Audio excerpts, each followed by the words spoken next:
నారాయణవరంలో నెలసి ఉన్న శ్రీ పరాశరీశ్వర స్వామి దేవాలయంలో ఈ సంవత్సరం 2024 బ్రహ్మోత్సవాల సందర్భంగా ఈవేళ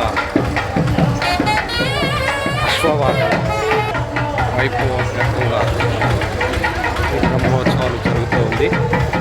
ఈ సందర్భంగా అశ్వవాహనం పురవీధుల ఊరేగింపు సిద్ధమవుతూ ఉంది. కాసేపట్లో స్వామివారు పురవీధుల ఊరేగింపు ప్రారంభమవుతుంది. భక్తాదులందరూ చూసి ధరించవలసిందిగా కోరుచున్నాను.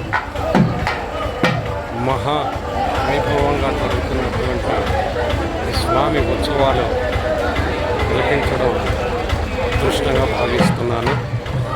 మీ అందరికీ కూడా ఇది ఎంతో మేలు చేస్తుందని, మీరందరూ నేరుగా చూడలేకపోయినా ఈ వీడియో ద్వారా